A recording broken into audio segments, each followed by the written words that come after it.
Hi guys. So part 2 of Companies Act 2013. This part of the chapter contains the details of all types of companies under Companies Act. तो आपके syllabus में जितने भी types के companies है जो form हो सकते हैं that is the agenda of this entire part 2. Let's start. If you observe this flow chart, this flowchart contains different kinds of companies based on different base of classification. If you observe classification by size, छोटा size बड़ा size, तो छोटे size को private company कहते हैं और बड़े size को पब्लिक कंपनी कहते हैं. छोटा साइज मतलब less members and no public involve for receiving money.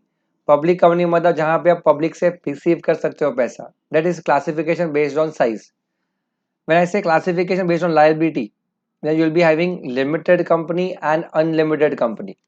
Unlimited liability companies and limited liability companies. Limited liability में भी दो आएंगे, limited by shares और limited by guarantee, जो आपने चैप्टर 1 में भी देखा था. फिर आता है by control. कंट्रोल मतलब who is going to own it. इसके अंदर तीन टाइप्स आते हैं, होल्डिंग, सब्सिडरी एंड एसोसिएट, जो हम देखेंगे इस चैप्टर में. और अदर्स मतलब मिसलेनियस, जहां पे अलग अलग नाम के कंपनीज आएंगे, foreign company, small company, dormant company, OPC and निजी कंपनी. तो ये सिर्फ एक ओवरव्यू है कि बच्चा हो जाता है कंफ्यूज कभी कभी कि होल्डिंग कंपनी का नाम है क्या. See, different headers of classification has different names.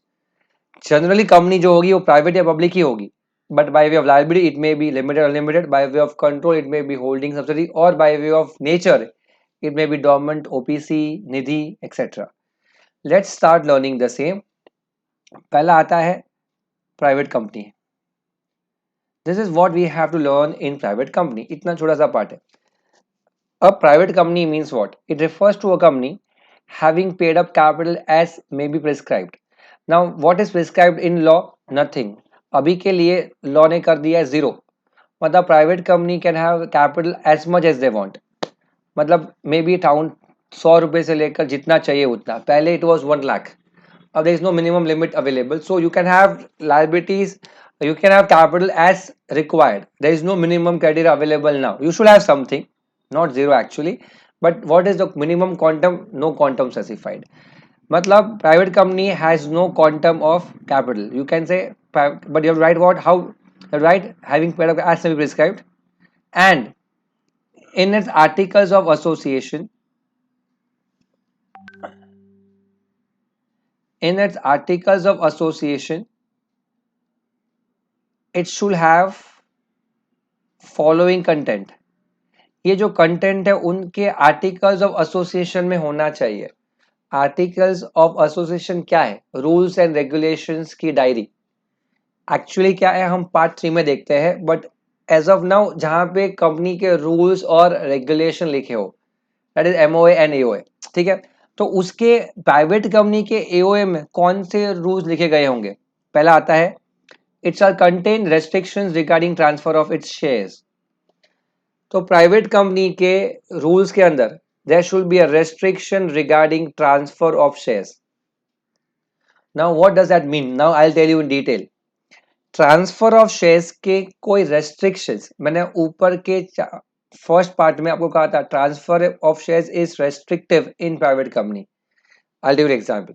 यहां पे लिखा हो सकता है कि before selling the shares, that is before transferring the shares, you may need to take approval of board of directors.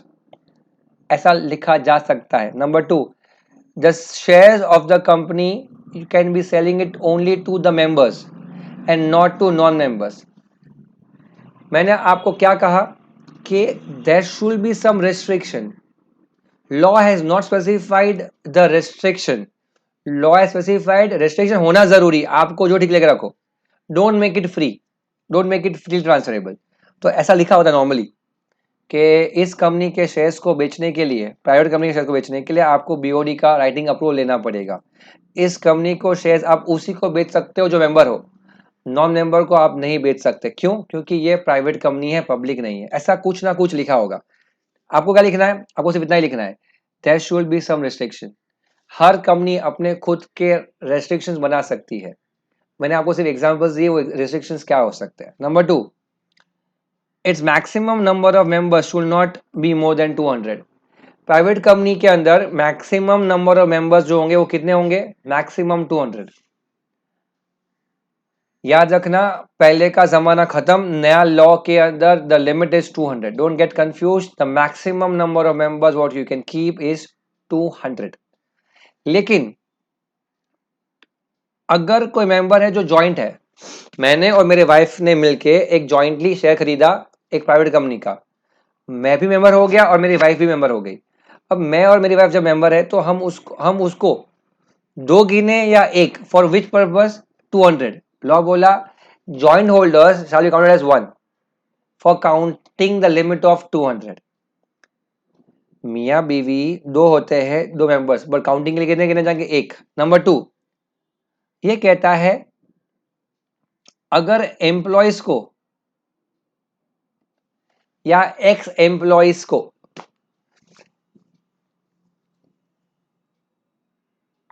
कभी भी प्राइवेट कंपनी ने शेयर्स दिए थे एज एम्प्लॉयज को to motivate them to work, employees और ex employees to whom shares are allotted,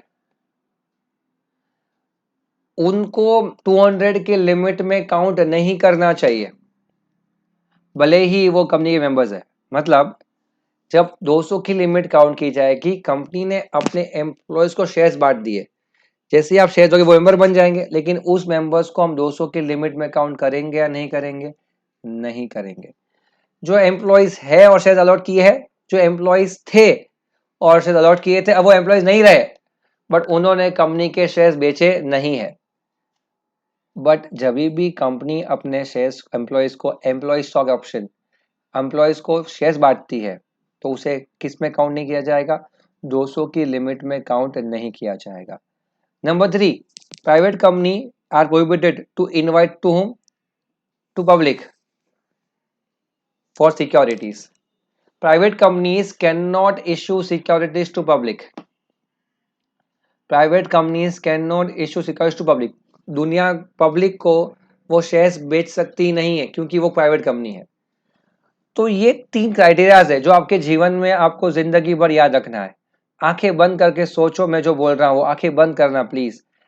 private company के articles के अंदर क्या लिखा होना चाहिए? नंबर 1, प्राइवेट कंपनी के आर्टिकल्स के अंदर ये लिखा होगा कि उनके restrictions to transfer the shares. They should not transfer shares freely like a public company. Number 2, maximum limit of members should not be more than 200. Maximum limit of its members should not be more than 200. मतलब members 200 होंगे sir, 200 से बढ़ गए तो फिर वो private company मानी नहीं जाएगी. तो क्या मानेंगे सर? पब्लिक. 200, आंखें बंद रखना, 200 मेंबर्स में किसको काउंट नहीं करेंगे सर? जॉइंट को एक काउंट करेंगे, एम्प्लॉयज को शेयर्स दिए हैं एग्जिस्टिंग एम्प्लॉयज को, या फिर जब पहले वाले एम्प्लॉयज को दिए थे और अब वो एक्स एम्प्लॉयज बन चुके हैं, उनको भी हम काउंट नहीं करेंगे. और लास्ट पॉइंट कहता है कि private companies can not issue securities to public. Shares को वो पब्लिक में इशू कर सकती नहीं है. Let's read it again one more time to you all. 3 गुना टाइम, आराम से करो. Private company means a company which has a paid up capital as may be prescribed. मैं भी आंखें बंद करके बोल रहा हूँ आपके साथ. Number 2, a private company should have in its articles of association following rules and regulations. Number 1, a private company. Number 1, a private company should not have. Sorry, मैंने गलती कर दी. A private company should not have at any point of time members more than 200. और इस members more than 200 में किसको count नहीं करना चाहिए? Members more than 200 के अंदर they should not count. They should not count joint shareholders. They should not count x employees और एम्प्लॉयज ऑफ द कंपनी जिनको शायद अलॉट किए गए थे, इनको 200 में काउंट नहीं करना चाहिए. और नंबर, इसके बाद प्राइवेट कंपनी के ट्रांसफर ऑफ शेयर्स के अंदर there should be some restrictions. मैंने एग्जांपल दिए थे आपको. क्या एग्जांपल? लाइक के मेंबर्स को शेयर्स बेचने हैं तो मेंबर्स को ही बेचो, ये रिस्ट्रिक्शन हो गया. नंबर 2, आपको बीओडी को पूछना पड़ेगा बिफोर यू सेल, ये भी हो गया रिस्ट्रिक्शन. तो क्या हो सकता है? रेस्ट्रिक्शंस हो सकता है. और नंबर 3, प्राइवेट कंपनी पब्लिक को शेयर्स इशू कर सकती नहीं है. What are how do you define a private company? Section 2, clause 68 defines the word private company, which says that it shall have paid up capital as may be prescribed, and its article shall contain the following regulation. Number 1, restrictions regarding transfer of shares. Example, it may take approval of board before transfer of shares. Number 2, restriction regarding limiting membership to 200. However, I count a limit of 200. Joint holders shall be counted as 1. Employees of the company to whom shares allotted shall not be counted, and ex-employees of the company to whom shares allotted earlier shall also not be counted. Number 3, it shall not issue securities to public. I hope you are clear with this definition. Section 2 clause 68 very important 4 mark के लिए. Sir private company तो हो गई, अब बताओ public company क्या है? Sir public company मतलब वो कंपनी जो प्राइवेट नहीं है. Solid answer. पब्लिक कंपनी मतलब वो कंपनी जो प्राइवेट नहीं है. मतलब अगर यहाँ पे रेस्ट्रिक्शंस नहीं है, मतलब हो गया फ्री ट्रांसफरेबल, वो पब्लिक कंपनी. अगर मेंबर 200 ज़्यादा है तो वो कैंसिल हो गया पब्लिक कंपनी. और अगर आपने इनवाइट किया पब्लिक को तो क्या हो गया पब्लिक कंपनी. मतलब जो कंपनी ने प्राइवेट कंपनी के कंडीशन को फुलफिल नहीं किया वो क्या मानी जाएगी? Public company. It says that section 2 clause 17 says that a company which is not a private company is a public company. I hope that is very clear to you. अब ये point को समझने के लिए आपको टाइम लगेगा थोड़ा सा. Just wait for 5-10 minutes. Video में आपको आगे जाके इसको मैं वापस लेके आऊंगा. अब नेक्स्ट 3 चीजें जो पढ़नी है वो, ये आपने अभी क्या पढ़ा पता है? इस फ्लो चार्ट के हिसाब से आपने 2 चीजें पढ़ी. Public and private is finished. This first phase. I am coming to this phase now. Limited liability based classification. In this liability based classification, I've told you there will be limited liability by guarantee, limited liability by shares, and the third one is unlimited company. Let's hear it.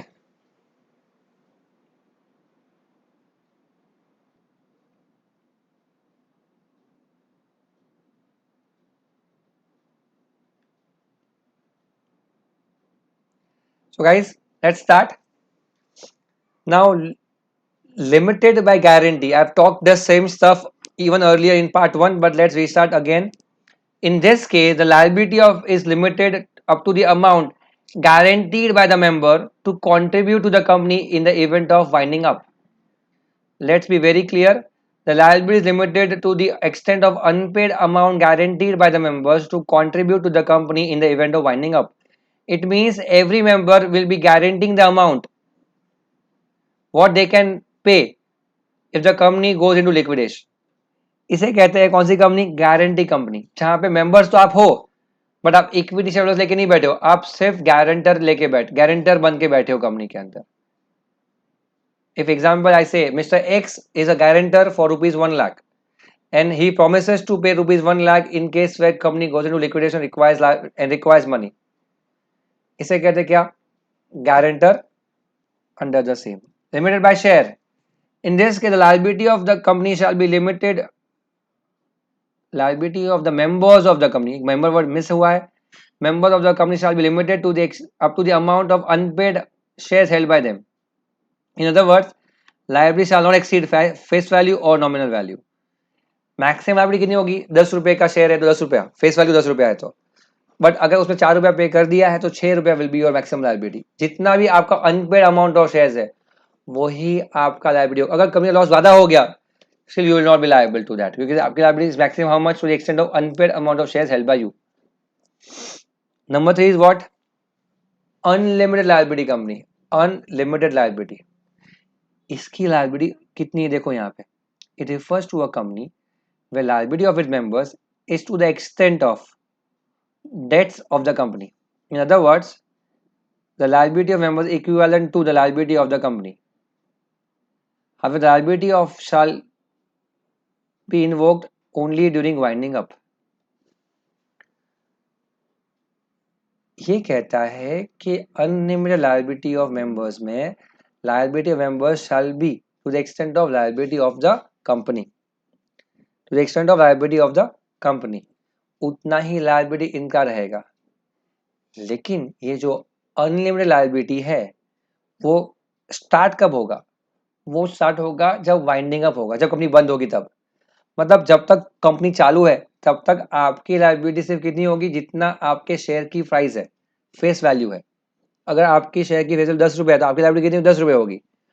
But unlimited liability में जैसे ही company wind up में जाती है, once the company goes into liquidation or winding up, your liability will be extend to what? To the extent of the liability of the company.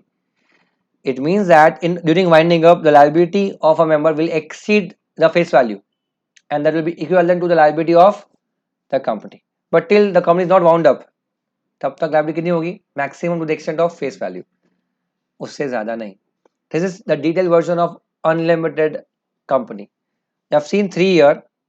अब यहाँ पे ध्यान देना, तो मैंने आपको ये चीज सिखाई यहाँ पे, liability classification by liability, that is limited and unlimited.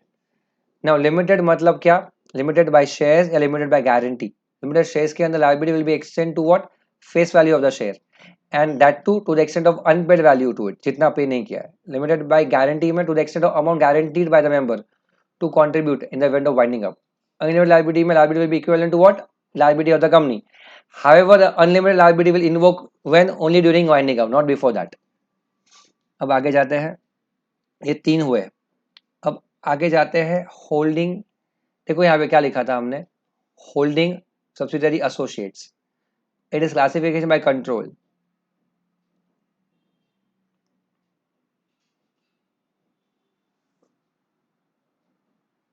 अब जब एक कंपनी दूसरी कंपनी के 50% से ज्यादा शेयर्स ओन करके बैठी है, यहाँ पे स्क्रीन में आपको दिख रहा है, you can see on the screen H company. वो एच कंपनी के पास एस कंपनी के टोटल शेयर कैपिटल के मोर देन 50% शेयर्स किसके पास है? If you can see H company के पास है.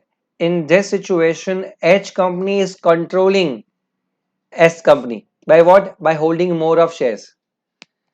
नंबर 2 कहता है कि अगर एच कंपनी एस कंपनी के डायरेक्टर्स, बोर्ड ऑफ डायरेक्टर्स को कंट्रोल कर रही है. कंट्रोल मतलब power to appoint majority of directors of the company और power to remove majority of directors of the company. मतलब या तो एच कंपनी एस कंपनी के शेयर्स मोर देन 50% ओन कर रही है, या फिर एच कंपनी एस कंपनी के बीओडी को मेजोरिटीली कंट्रोल कर रही है. इसे हम कहते हैं क्या? Holding and subsidiary relationship. जो कंट्रोल कर रहा है वो होल्डिंग कंपनी है, और जिसको कंट्रोल कर रहे हो वो सब्सिडियरी कंपनी है. कंट्रोल कौन कर रहा है? एच. कंट्रोल किसको कर रहे हो? एस को. तो जो कंट्रोल कर रहा है उसे होल्डिंग कहेंगे, जो कंट्रोल हो रहा है उसे सब्सिडियरी कहेंगे. ध्यान से सुनना. कंट्रोल 2 टाइप्स के हैं, एक बाय शेयर्स या फिर बोर्ड. अगर आपने बोर्ड को कंट्रोल किया तो फिर भी आप होल्डिंग माने जाओगे, या फिर आपने शेयर्स रखे अपने पास कितने? मोर देन 50, तो उसे होल्डिंग कहा जाएगा. और टोटल शेयर कैपिटल का मतलब यहाँ पे क्या होगा? Equity plus preference which are convertible in nature. दोनों को क्या कहा जाएगा? दोनों मिला के टोटल शेयर कैपिटल. अब आगे सुनना, इसको कैसे लिखेंगे? A company shall be termed as holding of another if such company controls the latter by controlling its board or owning its more than 50% of its paid up share capital. ये हो गया आपको लिखने के लिए. What do you mean by holding subsidiary? I think you should explain it by both the ways on the exam day. 4 mark के लिए ये काफी हो जाएगा. A company shall be termed as holding of another if such company controls the latter मतलब next one, by controlling its board or owning its more than 50% of its paid up share capital. Total share capital means equity plus convertible preference shares. That is fine. And you can add here if you want, just write it down. Control means power to appoint or remove majority of directors. Control means power to appoint or remove majority of directors of the board. ये आप add कर सकते हो यहाँ पे as a clarity. Reliance Industries is main company. उसके Reliance Brands, Reliance Trends, Reliance Jewels, Reliance ये सब क्या है? उसके subsidiaries है. तो एक मेन कंपनी होती है, बाकी सब उसकी सब्सिडीज हो सकता है. टाटा ग्रुप के अंदर बहुत सारी कंपनीज आती है, वैसे ही हर एक कंपनी के बहुत सारे सब्सिडियरीज होते हैं. I repeat one more time, एक कंपनी और वो कंपनी दूसरे कंपनी का 50% ज्यादा शेयर कैपिटल लेके बैठी है तो उसे क्या कहा जाएगा? उसकी सब्सिडियरी कहा जाएगा. I hope you are very clear with this concept. Holding and subsidiary. इसके ऊपर हम कुछ समझ भी लेंगे प्रैक्टिकल में जब जाएंगे तब, but this is quite fine for you all as of now. अब एक क्वेश्चन यहाँ पे आता है आपको कि सर ये एसोसिएट क्या है, तो फिर सिर्फ इतना समझो, एसोसिएट का सिंपल मीनिंग है अगर आपका दूसरी कंपनी में स्टेक 20% या उससे ज़्यादा है, बट लेस देन 50 है, लेस देन 50, मतलब एक कंपनी का दूसरी कंपनी में स्टेक कितना है 20% या उससे ज़्यादा, बट लेस देन 50, तो उसे हम क्या कहेंगे, उसे हम एसोसिएट कहेंगे। क्या कहेंगे, एसोसिएट। मतलब मोर देन 50 तो सब्सिडरी, लेस देन 50 पर मोर देन 20 तो क्या कहेंगे, एसोसिएट है वो मेरा। That's what you have to remember for associate. Here we finish off three classification modes: size, public private, limited unlimited, control में holding, subsidiary and associate.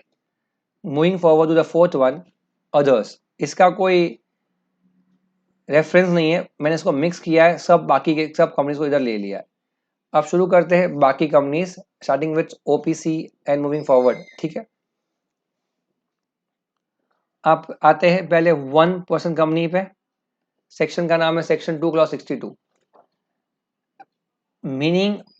Means OPC क्या है, ओपीसी इज 1% कंपनी। ओपीसी मतलब ऐसी company जिसमें सिर्फ कितने member है, सिर्फ एक।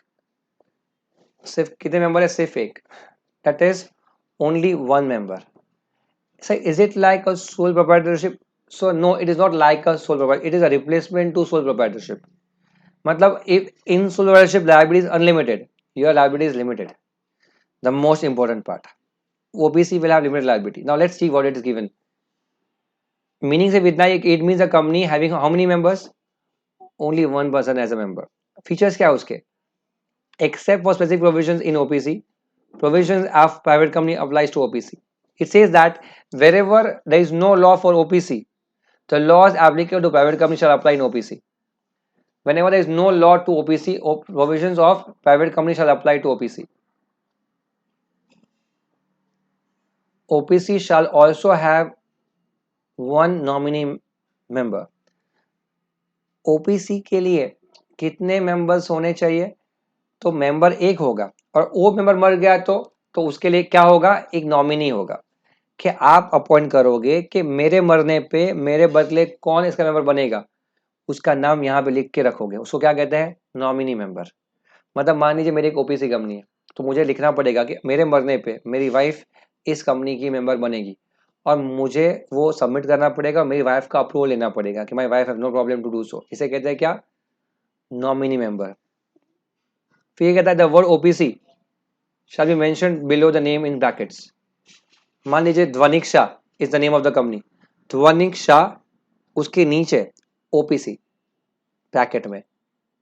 इफ आई से यू रिलायंस प्राइवेट लिमिटेड, तो प्राइवेट लिमिटेड कहाँ लिखा, रिलायंस प्राइवेट, साथ में लिखा ना Reliance Industries private limited.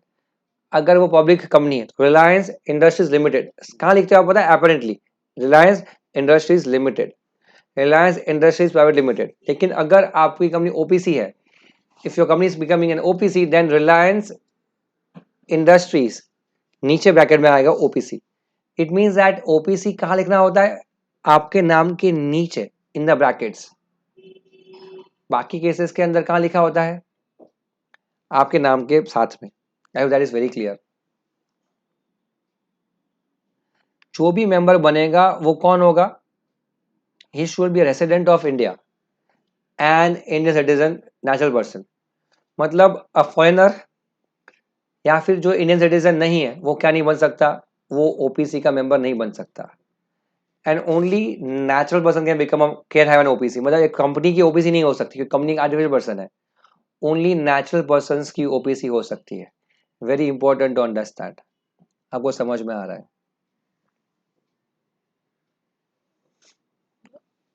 One person can only have one OPC. मैं ध्वनिक शाह ने ओपीसी बनाई, मुझे और बनानी है, तो नहीं सर, एक बंदे की सिर्फ एक ही ओपीसी होगी, not more than one. A clarity. Minor can not become a nominee in OPC. Sir minor member, just ensuring, अब लिखना ये जो कह रहा हूं, minor can not become a member और a nominee in OPC. Minor member भी नहीं बन सकता, माइनर ओपीसी का नॉमिनी भी नहीं बन सकता, क्योंकि माइनर कंपिटेंट ही नहीं है, माइनर नहीं बन सकता। उसके बाद सही कहता है, मान लीजिए मैंने ओपीसी फॉर्म कर दी, देन आई थॉट नहीं सर ओपीसी पसंद नहीं, I want to convert my OPC into a private company और a public company, can I do so?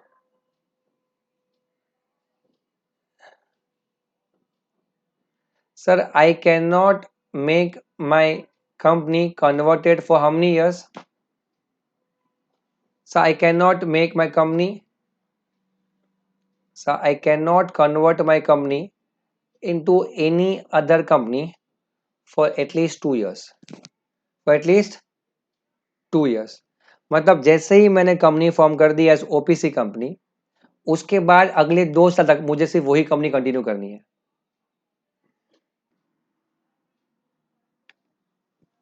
It means that generally company convert हो सकती है किसी और कंपनी में, लेकिन अगर आपने ओपीसी बनाई है तो आप समझ लेना फॉर फर्स्ट 2 ईयर आप फिर कन्वर्ट नहीं कर पाओगे कोई और कंपनी में, आप फंस गए ओपीसी बना के, फिर किसी और कंपनी में वॉलंटरी कन्वर्ट नहीं हो सकते। लेकिन लेकिन लेकिन अगर आपका पेड अप कैपिटल 50 लाख से बढ़ गया या फिर आपका टर्नओवर 2 करोड़ से बढ़ गया, तो फिर आपके पास कोई चॉइस ही नहीं है, बट मजबूरी में मैंडेटरीली आपको आपकी कंपनी को कन्वर्ट करना पड़ेगा एज अ पब्लिक कंपनी और अ private company. Yes, voluntary convert आप कर पाओगे 2 साल के बाद, लेकिन अगर उस 2 साल के अंदर आपका turnover 50 lakh, sorry paid up capital 50 lakh से बढ़ गया या टर्नओवर आपका 2 करोड़ एक्सीड कर रहा है, then you don't have a choice, आपको मैंडेटरी कन्वर्ट करना पड़ेगा। और ये 2 इयर्स कब से काउंट होंगे sir? From the date of incorporation से। जिस दिन इनकॉर्पोरेट उसके नेक्स्ट 2 इयर्स तक आप क्या नहीं कर सकते, आप आपकी कंपनी को कन्वर्ट नहीं कर सकते, ओपीसी में ही रहोगे, अपोजिशन में रहोगे, आगे कुछ नहीं होगा। Let's have a flashback to this.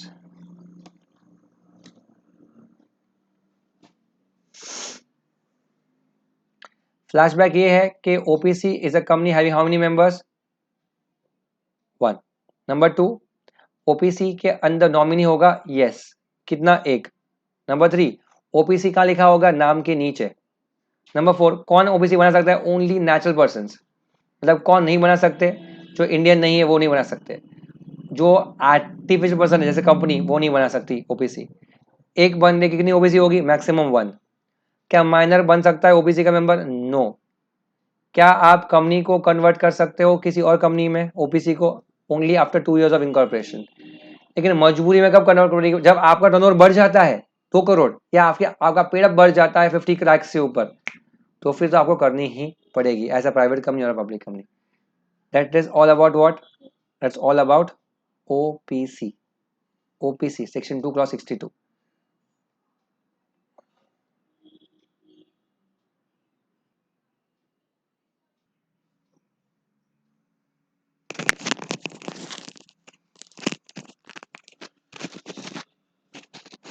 So moving further guys,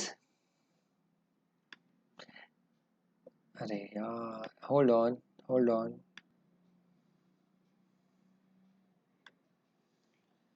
so moving further, small company is what? It says that a small company is a company which has a turnover of not more than 2 crores. सुना ध्यान से, turnover not more than 2 crores or such turnover as may be prescribed by law again, and how much can law prescribe again shall not exceed 100 crores. Small company means a company which has a turnover less than 2 crores, not more than 2 crores to be very clear, but that turnover आगे जाकर जैसे जमाना बदलेगा it may get exceeded. वो कितना exceed हो सकता है? up to 100 crores by notifying further. Number 2 ये कहता है small company means a company which does not have a paid up capital of not more than 50 lakh.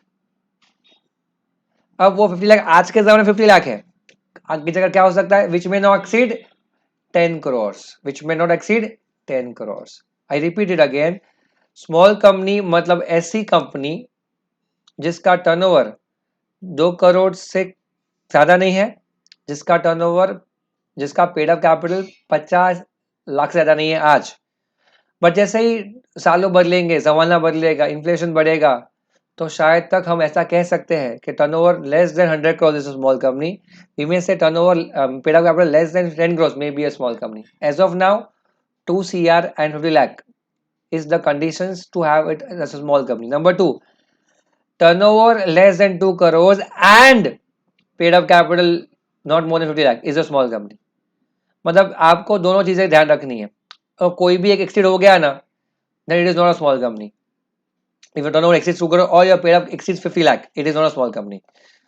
दोनों में से एक. अब ये कहता है कि कौन सी कंपनी स्मॉल कंपनी नहीं बन सकती. Companies which are holding subsidiaries of another companies cannot be small company. You know what is holding subsidiary? Company which is a public company cannot be a small company anytime. Company which is a non-profit making company. Section 8 आगे आएगा. Non-profit making company. It can never be a small company. And companies which are open under special laws. That is like LIC, housing finance, banking companies, या फिर ICAI, ये सब special laws में incorporate हुई है, वो सब क्या नहीं हो सकती, वो सब स्मॉल कंपनीज नहीं हो सकती. I repeat it again. Small company means a company which is not a holding company, which is not a subsidiary company, is not a public company, which is not a section 8 non profit making company, और a company under company formed under special law. ये सब small companies नहीं हो सकती. उसके बाद जो भी कंपनी बची वो कौन सी है, प्राइवेट कंपनी बची. कौन सी कंपनी बची, प्राइवेट. जो प्राइवेट कंपनी जिसका टर्नओवर लेस देन 2 CR है या paid up capital less than 50 lakh है आज के जमाने में, वो क्या होगी, वही स्मॉल कंपनी मानी जाएगी. सर ये 100 करोड़ क्या है वापस बताओ, ये 10 CR क्या है बताओ. सर ये कल के लेवल का क्वांटम है. आगे जाकर 2 CR को हम इंक्रीज कर सकते हैं 100 CR तक, आगे जाकर 50 लाख को हम इंक्रीज करते हैं 10 CR को. आज के लिए क्या है, 2 CR. How will you right sir, you right company which has a turnover of not more than 2 CR or S may be prescribed but not more than 100 CR. Number 2, a company having a paid up capital of not more than 50 lakh or S may be prescribed but not more than 10 CR will be a small company. However, holding of another company, subsidiary of another company, a public company, a non-profit making company, or a company formed under special law can never be a small company. Can never be a small company. जो मैंने कहा वो आपको लिख सकते थे, वापस जो डिस्क्रिप्शन है उसको लिख सकते हो आप, और यही उसका फ्लो चार्ट है. I hope that is very clear to every one of you.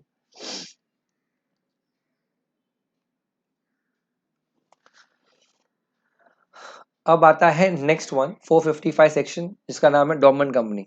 अब आपका डोरमेंट कंपनी बचा, एक है आपका सेक्शन 8 कंपनी, फिर आता है फॉरेन, और फिर आता है निधि. मैं पहले चाहता हूँ इस छोटे कंपनीज को खत्म कर दूँ, फॉरेन, निधि, फिर आपके सिर्फ 2 कंपनीज बचेंगे. आइए देखते हैं वो is foreign company. Foreign company means what. Sir जो कंपनी भारत देश के बाहर इनकॉर्पोरेट हुई हो, मतलब उस देश में इनकॉर्पोरेट हुई हो जो भारत देश नहीं है, वो है इसका first condition. Company which is incorporated outside India, Bharat देश के बाहर इनकॉर्पोरेट हुई है बट भारत में बिजनेस कर रही है. क्या कर रही है, भारत में बिजनेस कर रही है, या फिर भारत में उसका प्लेस ऑफ बिजनेस, जैसे कि यहाँ पे एक गोडाउन है, यहाँ पे उनका एक स्टोर है, यहाँ पे उनका कोई परचेजर यहाँ पे है, कुछ तो कुछ जगह यहाँ पे है. देखो क्या लिखा है, company which is incorporated outside India having a place of business in India directly और indirectly through electronic mode. Directly और इनडायरेक्टली, डायरेक्टली मतलब एक्चुअली उनका प्लेस है, शॉप है, स्टोर है, गोडाउन है, ऐसा कुछ इंडिया में है, या फिर ऑनलाइन उनका जो वेबसाइट है वो इंडिया में भी एक्सेसिबल है, बिकॉज ऑफ विच वो इंडियन कस्टमर्स भी वहां से ऑर्डर करते हैं. कंपनी यूएस की, कंपनी चाइना की माल हम यहाँ से मंगाते हैं, तो उसको क्या कहा जाएगा, कंपनी इंडिया में है इलेक्ट्रॉनिक मोड पे, इलेक्ट्रॉनिक मोड पे इंडिया पे है. अगर समझो एक XYZ अलीबाबा है, इंडिया में नहीं है, बाहर है, बट भारत देश के लोग वहां से अगर अपलोड कर सकते, गुड्स ऑर्डर कर सकते हैं, बिजनेस कर सकते हैं, तो उसे भी एक फॉरेन कंपनी कहा जाएगा. मतलब जो भी कंपनी भारत देश की नहीं है, इंडिया के बाहर इनकॉर्पोरेट हुई है, बट इंडिया में आके प्लेस ऑफ बिजनेस है, और भारत देश में क्या करती है, कुछ ना कुछ बिजनेस करती है, कस्टमर्स यहाँ पे है, माल यहाँ से उठाती है, माल यहाँ बेचती है, जो भी है, उसे हम क्या कहेंगे, उसे हम फॉरेन कंपनी कहेंगे.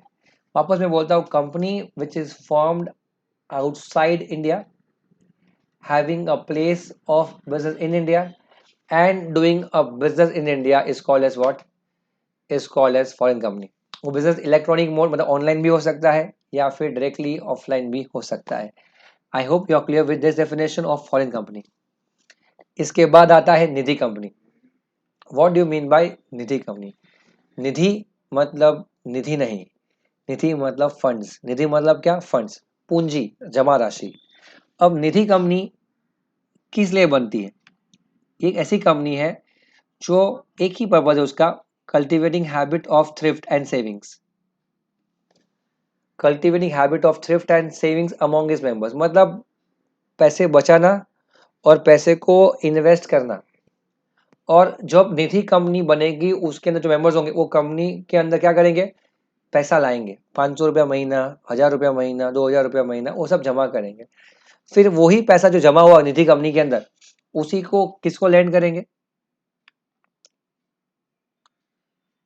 उनके ही मेंबर्स को लैंड किया जाएगा लोन पे.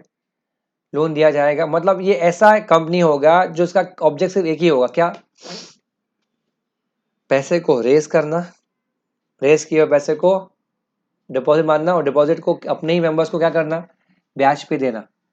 मतलब वो पैसा लेंगे भी मेंबर्स से और देंगे भी मेंबर्स को, वो किसी और को पैसा देंगे नहीं. ये एक ऐसा एग्जांपल है जो कोऑपरेटिव बैंक जैसा है. अगर आपको कोऑपरेटिव बैंक में पैसा जमा करना है तो आपको खुद क्या बनना पड़ेगा? मेंबर बनना पड़ेगा. I hope you are clear with Nidhi company का कॉन्सेप्ट. स्मॉल कॉन्सेप्ट था. अब ये दोनों के होने के बाद अब मैं ले जाता हूँ आपको सेक्शन 8 पे. पहले वो है आपका formation of company with charitable objects. Section 8 इसे कहते हैं नॉन प्रॉफिट मेकिंग कंपनी. ठीक है. Now non profit making company का क्या बेनिफिट्स है, क्या उसका कॉन्सेप्ट है, ऑब्जेक्शंस क्या है, वो यहाँ पे देखते हैं. Let's understand this. पहला आता है कि अगर किसी को if someone wants to incorporate company under section 8, उसका ऑब्जेक्ट क्या होगा? कंपनी बनाने का ऑब्जेक्ट क्या होना चाहिए? तो ये बोला it must have an object to promote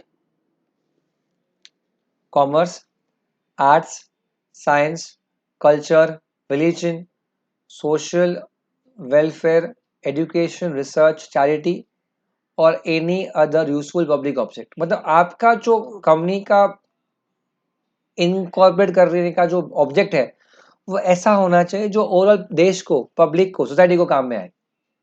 school बनाई, कॉलेजेस बनाई, हॉस्पिटल बनाई, अनाथ आश्रम बनाए, रिसर्च R&D के लिए कोई अच्छा सा इंस्टीट्यूट बनाया, रिसर्च के लिए बनाया, ऐसा सोलर एक्टिविटी के लिए बनाया. ऐसा कोई एक्टिविटी जो पब्लिक के हित में हो, समाज के हित में हो, ये आपका पहला ऑब्जेक्ट है.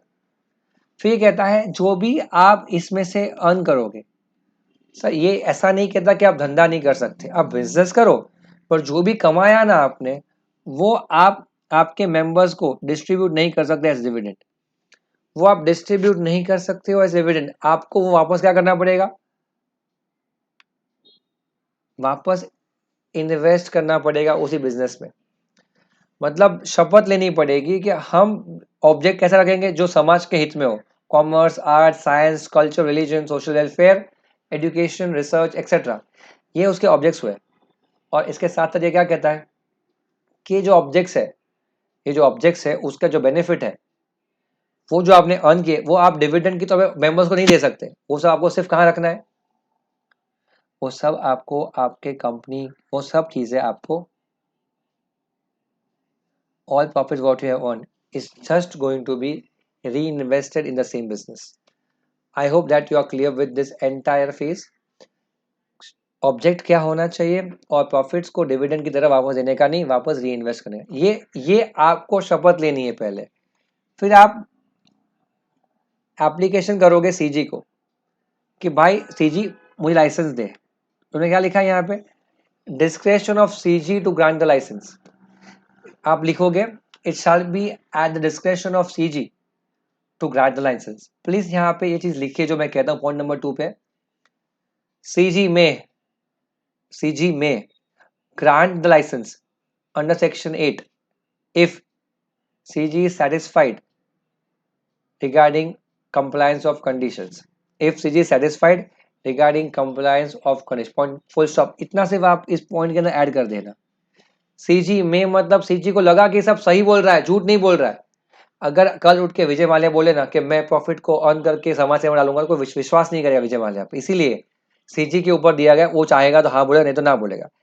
जैसे ही सीजी ने लाइसेंस दे दिया ना आपको कि लाइसेंस ग्रांटेड, आप बहुत अच्छे आदमी हो, रतन टाटा जी है, लाइसेंस दे दिया। लाइसेंस की कॉपी लेकर आपको किसी के पास जाना है, आपको जाना है रजिस्टर ऑफ कंपनीज के पास, आरओसी, रजिस्टर ऑफ कंपनीज के पास, कि हमें लाइसेंस मिल चुका है, आप प्लीज हमें कंपनी बना दीजिए। तो वो लाइसेंस को लेके आप जाओगे आरओसी के पास कि भाई लाइसेंस हमें सीजी से मिल चुका है, सेंट्रल गवर्नमेंट लाइसेंस मिल चुका है, अब हमें कंपनी इनकॉर्पोरेट करके दीजिए। इसमें आप एक लाइन ऐड करना कि CG shall give you the license. Sorry, I'll come again. After allotment of license by CG, application shall be made to ROC for getting company incorporated under section 8. मतलब जैसे ही वो लाइसेंस आरओसी को देंगे ना, तो ROC क्या करेगा, आपको कंपनी बना के दे देगा। कौन सी company? Section 8 company. That is your point number 3। अब यहाँ पे आपको ये समझ में आना चाहिए कि पहला पॉइंट है ये शपथ ऑब्जेक्ट का, और प्रॉफिट ना कमा के सब इन्वेस्ट करें, ये शपथ लेके डिक्लेरेशन लेके आप जाओगे सीजी के पास। सीजी लाइसेंस दो, लाइसेंस सीजी ने दिया अगर आपको, तो आप उसको लेके कहाँ जाओगे? आरओसी के पास। आरओसी लाइसेंस मिल चुका है, आप हमारी कंपनी बना दीजिए। कौन से सेक्शन के अंदर? Section 8 non profit. ROC licence मिलने के आरओसी करके दे देगा आपको काम। आगे क्या है इसकी बेनिफिट्स क्या है? बेनिफिट्स ये है कि आपका कोई कैपिटल लिमिट नहीं होता, आपको आपके नाम के पीछे या बाजू में क्या नहीं लिखना पड़ता? लिमिटेड वर्ड लिखना नहीं पड़ता, क्योंकि आपकी कौन सी कंपनी है? Non profit making company. Limited भी नहीं, अनलिमिटेड भी नहीं, कुछ भी लिखना नहीं है, क्योंकि आपकी कंपनी क्या है? आपकी कंपनी एक एनपीओ है, नॉन प्रॉफिट ऑर्गेनाइजेशन है। मैं आगे सुनना, अगर रिलायंस एक प्राइवेट लिमिटेड कंपनी होती तो क्या लिखते हैं? RIL private limited. Reliance public है तो क्या लिखते हैं? Reliance Industries limited. रिलायंस अगर ओपीसी होती तो क्या लिखते हैं? रिलायंस इंडस्ट्रीज, नीचे ओपीसी। अगर रिलायंस क्या होती? सेक्शन 8 कंपनी होती तो आप क्या लिखोगे? रिलायंस इंडस्ट्रीज, आगे कुछ भी नहीं लिखते। क्यों? क्योंकि ओपीसी में, सॉरी सेक्शन 8 में बाजू में ना लिमिटेड लिखना है ना अनलिमिटेड लिखना है, क्योंकि वो कौन सी कंपनी है? Non profit. नॉर्मली मेंबर्स किसी कंपनी में मेंबर नहीं बन सकते। नॉर्मली फर्म के अंदर, सॉरी नॉर्मली कंपनी के अंदर कोई फर्म जो है वो मेंबर नहीं बन सकता, क्योंकि फर्म का एक खुद का एंटिटी नहीं होता। Partnership firm does not have separate legal entity. लेकिन यहाँ पे ये ऐसा सिचुएशन है जहाँ पे फर्म भी क्या बन सकता है? मेंबर। ये सब बेनिफिट्स है किसके? सेक्शन 8 कंपनीज को बोलो या लाइसेंस्ड कंपनीज बोलो, इसका भी नाम क्या है? सेक्शन 8। एनपीओ बोलो, लाइसेंस्ड बोलो, ये सब एक ही नाम है। अब ये कहता है आगे जाकर अगर आपको ऑब्जेक्ट क्लॉज चेंज करना है तो क्या करना पड़ेगा? If you wish to change your memorandum और ऑब्जेक्ट क्लॉज, तो आपको क्या लेना पड़ेगा? प्रायर अप्रूवल ऑफ सीजी लेना पड़ेगा। क्या लेना पड़ेगा? Prior approval of CG. किस लिए? अगर आपको आपका ऑब्जेक्ट मेमोरेंडम का ऑब्जेक्ट क्लॉज मतलब promotion of commerce, art, science जो भी था उसको चेंज करना है, तो आपको अप्रूवल ऑफ सीजी वापस देना पड़ेगा। अगर ऐसा आपने कुछ भी नहीं किया, अगर आपने कंडीशंस जैसे डिविडेंड नहीं देना, ऑब्जेक्ट क्लॉज को चेंज करने के लिए अप्रूवल लेना, ऐसा कोई भी कंडीशन आपने फुलफिल नहीं किया, तो आपका लाइसेंस क्या हो जाएगा? रिवोक। सीजी आपको बोलेगी हमें ये पता चला है कि आपने प्रॉफिट शेयर कर दिए, आपने ऑब्जेक्ट चेंज कर दिया, आपने गलत काम किया जो हमने नहीं कहा था, तो आपको बताओ अब आपको लाइसेंस क्यों ना करें। अगर आप जवाब नहीं दे पाए अच्छे से, तो आपका लाइसेंस क्या हो जाएगा? रिवोक हो जाएगा। क्या हो जाएगा? रिवोक। आपके पास का लाइसेंस जो था नॉन प्रॉफिट ऑर्गेनाइजेशन का, वो क्या हो जाएगा? रिवोक हो जाएगा। अब रिवोक होने के बाद क्या होगा, उसका इफेक्ट क्या होगा? तो ये बोलता है कि आपके पास से लाइसेंस चला गया सेक्शन 8 का, तो अभी आपको क्या बनना पड़ेगा? या तो प्राइवेट कंपनी या तो public. Convert yourself into a private company और अ पब्लिक कंपनी, ये आपका पहला ऑप्शन होगा लाइसेंस कन्वर्ट कैंसिल होने के बाद। और आपने जो भी पैसे कमाए थे, कमाए मतलब कहाँ से? सेक्शन 8 से, नॉन प्रॉफिट से, तो कंपनी क्या कर सकती है? सीजी क्या कर सकती है? सीजी आपको कोई और कंपनी जिसका नेक काम होता था सेक्शन 8, उसको में क्या कर सकती है? मर्ज कर सकती है। आपके पास एक हॉस्पिटल थी, आपने कुछ बीच में चोरी कर दी, कंपनी ने आपका लाइसेंस ले लिया और आपकी हॉस्पिटल को किस में कन्वर्ट कर दिया? कोई और कंपनी जिसका सेक्शन 8 कंपनी थी उसके साथ मर्ज करवा दिया कि चलो आप ध्यान रखो इस कंपनी का, अभी से ये लोग ने काम ठीक से ध्यान नहीं रखा, तो इन लोगों को हटाया और आपको आपका हॉस्पिटल को मर्ज कर दिया किसी और हॉस्पिटल के सेक्शन 8 कंपनी के साथ, क्योंकि वो लोग का काम अच्छा चल रहा है। मतलब या तो वो आपको कन्वर्ट करवा देंगे, या तो आपकी कंपनी को किसी और कंपनी जिसका ऑब्जेक्ट सेक्शन 8 का उसके साथ मर्ज करवा देंगे, आपसे कंट्रोल छीन लेंगे, या तो आपकी कंपनी को बंद कर देंगे। क्या कर देंगे? ना कन्वर्ट करना है, ना अमलगमेट करना है, सीधा क्या करना है? बंद करो, वाइंडिंग अप करवा देंगे। ऐसा कुछ भी कर सकते हैं रिवोक होने के बाद। Number 1, convert into a private company और public company. Number 2, amalgamate with any other company with the same object, या फिर आपको वाइंड अप करवा देंगे। अगर वाइंड अप करवाया तो क्या होगा? आपके सब एसेट्स किसी और कंपनी के पास चले जाएंगे जो सेक्शन 8 में इनकॉर्पोरेट हो चुकी होगी, या फिर आपके एसेट्स को बेचेंगे, और उससे जो पैसा आएगा वो आईबीसी फंड में डाल देंगे। या तो वाइंडिंग अप में आपके एसेट्स किसी और सेक्शन कंपनी को दे देंगे, या फिर उसको किसी भी मार्केट बेच के जो पैसा आएगा वो इंसॉल्वेंसी एंड बैंक्रप्सी फंड में जमा कर देंगे। ये क्या होगा? वाइंडिंग अप करवाया तो क्या होगा? लास्ट पार्ट ये कहता है, क्या कोई एग्जिस्टिंग कंपनी अपने आप को सेक्शन 8 कंपनी में वॉलंटरीली कन्वर्ट कर सकती है क्या? Answer is yes. कानून में ऐसे प्रावधान है जो अलाउ करता है आपको कि अगर आपका मोह माया खत्म हो चुका है, कल उठ के रिलायंस मुकेश अंबानी बोले हमने बहुत कमा लिया, अब हमें कमाना नहीं है, सेवा करनी है, हमारी कंपनी जो अभी पब्लिक कंपनी उसको बंद कर दो और हमें किस में कन्वर्ट कर दो? हमें कन्वर्ट कर दो सेक्शन 8 में। सो जो भी कमाएंगे वो देश की पब्लिक की सेवा में डालना है। आप कमाना, धंधा नहीं करना है, बिजनेस करना है पब्लिक की सेवा के लिए। तो आपकी कंपनी रिलायंस इंडस्ट्रीज लिमिटेड जो है वो हो जाएगी कन्वर्ट सेक्शन 8 में। वो भी पॉसिबिलिटी है या नहीं है? हाँ है। वापस समझते इस पूरे कॉन्सेप्ट को वापस एक बार। Very important for examination. Chapter बहुत सेक्शन बहुत बड़ा है। I have simplified it in a shortest concept which may be helpful for you.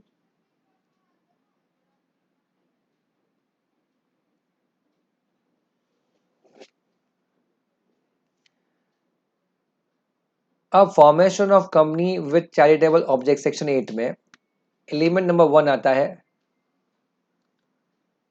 What are the conditions to obtain licence. तो ये कहता है object should be to promote commerce, arts, science, culture, religion, or any other useful public object. And you should not share dividends and you should reinvest all your profits. अगर ये इसके लिए आप ready हो तो आप सीजी को apply कर दो to get a license under section 8 as non profit making company. If CG gives you the license, if CG gives you the license, mandatory नहीं देगा। अगर वो लाइसेंस देगा तो वो लाइसेंस लेकर taking that license you have to go to ROC and say that we have got a license, please incorporate us as section 8 company. ROC आपको register कर देगा। उससे क्या बेनिफिट होगा? आपको आपके नाम के पीछे लिमिटेड वर्ड नहीं लिखना पड़ेगा, आपके पास कैपिटल का कोई लिमिट ही नहीं रहेगा, और आपकी कंपनी का मेंबर एक पार्टनरशिप फर्म भी बन सकता है। ये तो सिर्फ कुछ एग्जांपल्स दिए, इससे बहुत सारे बेनिफिट्स है, हजारों है जो आपको लिख सकते थे, बट आपके लेवल पे फाउंडेशन पे हम 3 रख रहे हैं। फिर कहता है कि अगर आगे जाकर we want to change the object, पहले हमें ऑब्जेक्ट था स्कूल का, अब हम लोग बना रहे हैं हॉस्पिटल्स, कुछ भी चेंज होगा आपको अप्रूवल लेनी पड़ेगी, किसकी? सीजी की। उसके बाद मान लीजिए हमने डिविडेंड डिक्लेयर कर दिया, डिविडेंड पे कर दिया, पैसा बांट लिया, छोल चपाटे किए, हमने ऑब्जेक्ट लॉस चेंज कर दिया, रेस्टोरेंट बना दी, ऐसा कुछ भी गलत काम किया तो सीजी के पास लाइसेंस रद्द करने का पावर है। और अगर लाइसेंस रद्द कर दिया after giving opportunity being heard, मतलब आपकी बात सुनने के बाद अगर अगर समझ में आ गया आप गलत कर रहे थे, लाइसेंस रिवोक हो जाएगा। और रिवोक होने के बाद क्या होगा? आपको या तो आपकी कंपनी को जो अभी सेक्शन 8 थी उसको क्या करना पड़ेगा? प्राइवेट या पब्लिक में कन्वर्ट करना पड़ेगा, या तो वो आपकी कंपनी के सारी चीज़ें किसी और कंपनी जिस जो सेक्शन 8 कंपनी का बिजनेस कर रही है उसमें मर्ज कर देंगे, या तो आपकी कंपनी को बंद करवा देंगे। That is winding up.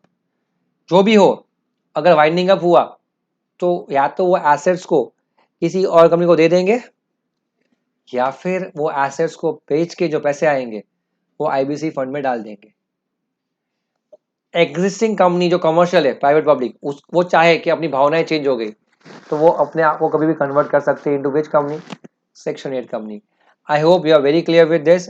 कैसे याद रखेंगे? पहला आता है conditions, number 2 application to CG, number 3 making application to ROC licence granted, number 4 benefits, number 5 revocation, Number 6, effect of revocation. And then you have winding up के effects. And last, conversion of company voluntary to any other company. चीज को ध्यान से रखना guys, important है ये. अब बचता है आपका लास्ट टाइप ऑफ कंपनी, इसे हम क्या कहते हैं? Dormant company. Now what do you mean by dormant company? Last one, a company obtains the status of dormant if it is incorporated for a future project or any intellectual property, it has no significant accounting transaction, it is an inactive company. आइए समझते हैं. Sir dormant मतलब sleeping, dormant partner सुना था ना, वैसे ही ये है dormant company. If you have form the company but you don't want to do business today, you have to do business after 5 years, 7 years, 10 years, you may just keep a company and say we are dormant as of now.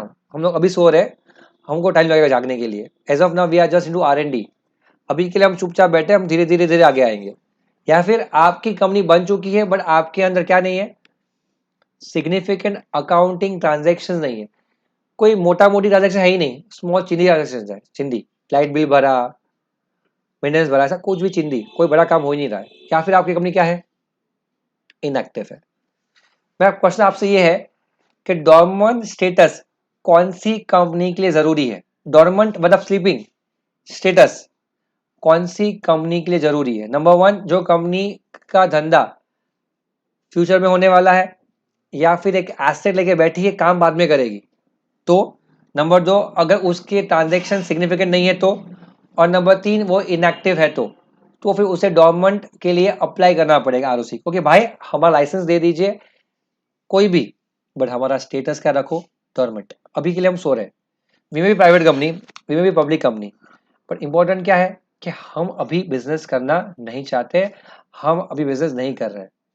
तो companies act चाहती है कि जो लोग business नहीं कर रहे हैं अभी के लिए, उनका स्टेटस क्या हो जाए? डोरमेंट हो जाए. तो हमें समझ में आया कि कौन सी कंपनियां हैं जो अभी धंधा नहीं कर रही है, फिर चालू करके बैठी है. आप कहोगे सर ऐसी कंपनी क्यों बनती है जो बिजनेस नहीं करना है? आपको मैं बताता हूँ क्यों. आप कंपनीज एक्ट का एक प्रॉब्लम है, एक नाम एक बार अलॉट हो गया ना, किसी और को अलॉट नहीं हो सकता. जैसे कि रिलायंस इंडस्ट्रीज लिमिटेड, RIL, ये एक नाम हो गया. इसके बाद अगर वापस इसको कंपनी बनानी है RIL नाम की तो बन सकती है? नहीं. क्यों? क्योंकि एक नाम एक ही बार दिया जा सकता है, दूसरी बार नहीं. हम हमारे देश में पूछे ना किसका नाम पूजा है, तो आपको करोड़ों बच्चियां मिलेगी जिसका नाम पूजा होगा. अगर आप किसी को पूछो ना किसका नाम राहुल है, लाखों बच्चे का नाम राहुल होगा. ऐसा इंसानों में हो सकता है कि एक ही नाम अलग अलग लोगों का हो सकता है, लेकिन ऐसा किस में नहीं होता? कंपनीज में. तो क्या हुआ पता है, बहुत सी कंपनीज ऐसी थी जो अपना नाम सिलेक्ट करके बैठ गई, बिजनेस करती है ही नहीं. तो काम नाम कम होते जा रहे हैं, नाम कम होते जा रहे हैं, वो सिर्फ नाम के लिए खड़े होके बैठ गए, कुछ काम धाम करते हैं नहीं, सिर्फ वो नाम बुक कर दिया और फिर मार्केट में नाम बेचते. क्या बेचते? नाम. ये नाम हमारे पास, बेच देता हूँ. लॉ कहता है हमें ऐसी कंपनी को ढूंढना है जो काम धाम करती नहीं है, सिर्फ नाम लेके बैठ गई. सो हम उसको क्या कर देंगे? हटा देंगे. भाई निकलो, काम करो, इधर कंपनी बंद करो, हमें वो नाम किसी और को देना है. समझ में आ रहा है? जैसे हम रेस्टोरेंट में बैठे, रेस्टोरेंट में खाना खाने बैठे, रेस्टोरेंट में बैठ गए, हम खाना ऑर्डर ही नहीं करे, बैठे रहे चुपचाप, बाहर वेटिंग लगा, वेटिंग. ऑनर विल से कि भाई खाना है तो खाओ, नहीं तो बाहर निकलो यहाँ से. आपकी जगह है ना, लिमिटेड है मेरे पास, इन जगह पे कोई और बैठ के खाना खाने वाला है, तुम लोग टाइम पास करो यहाँ पे, निकलो यहाँ से बाहर. कहते हैं या नहीं कहते? वैसे ही जो कंपनीज इनकवर्ड हो चुकी है, बिजनेस करती नहीं, उसको ढूंढो. हमें काम दिया ऑडिटर को कि आप ढूंढो उसकी कंपनीज को, वैसे नाम वाली कंपनी, और हम लोग को बोल दो कि इसका स्टेटस क्या होना चाहिए? गवर्नमेंट. हम कुछ टाइम तक रुकेंगे कि ठीक है कोई बात नहीं, अभी आप नहीं करो, कोई बात नहीं, आप चालू कर दो बिजनेस. फिर भी आप नहीं करोगे, हम क्या कर देंगे? हम आपकी कंपनी को यहाँ से हटा देंगे. The name will be स्ट्राइक्ड of from the list of companies if company does not do the business regularly. Compliance क्या है कि आपको रेगुलर फीस पे करनी है, आपको डॉक्यूमेंट्स फाइल करने हैं. अगर ऐसा आपने कुछ नहीं किया तो आरओसी क्या करेगा? आपका नाम उसके बुक्स में से हटा देगा। ROC will strike off its name from register of members. ROC will strike off, मतलब अगर आपने उनके कंडीशन को फॉलो नहीं किया तो भाई निकलो बाहर, आपका नाम और निशान निकल जाएगा। लेकिन यहाँ पे हमने एक चीज समझनी थी कि sir what do you mean bye inactive. उन्होंने लिखा है इनएक्टिव मतलब क्या, तो लिखा इनएक्टिव मतलब वो कंपनी जो बिजनेस नहीं कर रही है, जिन्होंने लास्ट 2 सालों में कोई भी सिग्निफिकेंट अकाउंट ट्रांजेक्शन नहीं किया, या फिर उन्होंने लास्ट 2 सालों में final statements and annual returns file ही नहीं किए। कितने नाम बोले? 3। या तो उन्होंने finance statements and annual returns last 2 सालों में फाइल नहीं किए, या तो उन्होंने अकाउंटिंग ट्रांजेक्शन लास्ट 2 साल में नहीं किए, या फिर उन्होंने कोई बिजनेस ऑपरेशंस नहीं कर रहे अभी, उसे क्या कहते हैं? इनएक्टिव। नंबर 2 आता है यहाँ पे कि sir what do you mean bye significant transactions. तो ये कहता है जो भी ट्रांजेक्शन होता है उसके अंदर जो भी मोटी ट्रांजेक्शन है उसके अलावा you will say it is a significant transaction. सुना ध्यान से जो मैं कह रहा हूं। ये कहता है payment of fees to ROC for compliance of the act, जैसे कि 200 रुपया फीस भरना, 300 रुपये का ROC का फीस पे करना, उसे सिग्निफिकेंट ट्रांजेक्शन नहीं कहा जाएगा। अलॉटमेंट ऑफ शेयर्स को सिग्निफिकेंट ट्रांजेक्शन नहीं कहा जाएगा। Maintenance of records and office, जैसे कि मेंटेनेंस का फीस पे करना, भाड़ा खाली भरना घर ऑफिस का, इसे सिग्निफिकेंट ट्रांजेक्शन नहीं कहा जाएगा। और ऑडिटर को फीस पे करना, उसे सिग्निफिकेंट ट्रांजेक्शन नहीं कहा जाएगा। इसके अलावा कोई ट्रांजेक्शन किया, जैसे कि सेल्स किया, परचेज किया, सैलरीज टू एम्प्लॉयज पे किया, इनकम टैक्स पे किया, ये सब क्या कहा जाएगा? Significant transaction. लेकिन ROC को रेगुलर हर महीने का खर्चा देना जो उसका फीस होता है, ऑडिटर को ऑडिटर का फीस देना, अलॉटमेंट ऑफ शेयर्स करना, ये सब क्या है? ये सब सिग्निफिकेंट ट्रांजेक्शन्स नहीं है। मतलब अगर कंपनी ने इसके अलावा कोई ट्रांजेक्शन किया ही नहीं है तो हम कहेंगे कंपनी के पास क्या नहीं है? सिग्निफिकेंट अकाउंटिंग ट्रांजेक्शन है ही नहीं। अब आप ध्यान से समझो ध्यान से। यहाँ पे 3 नाम लिखे गए थे। कौन सी कंपनी को हम डोरमेंट कंपनी के लिए एप्लीकेशन डालेंगे? जिन्होंने फ्यूचर बिजनेस करना है, अभी नहीं करना है और कंपनी बना के बैठ गए, जिन्होंने सिग्निफिकेंट अकाउंटिंग ट्रांजेक्शन नहीं किया है, और जो कंपनी इनएक्टिव कंपनी है। ये 3 टाइप की कंपनीज को हम क्या कहेंगे? इन कंपनीज को डोरमेंट स्टेटस लेना पड़ेगा। अगर स्टेटस नहीं लिया, फीस पे नहीं किया, तो उनका नाम क्या हो जाएगा? स्ट्राइक ऑफ हो जाएगा। तो मैंने क्या क्या बताया? इस इनएक्टिव वर्ड को मैंने यहाँ पे लिख दिया क्या है उसका मीनिंग, और इस वर्ड का मीनिंग क्या है वो मैंने यहाँ पे लिख दिया। How do you right this? पहले आप लिखोगे डोरमेंट कंपनी है, किसको लेना पड़ेगा?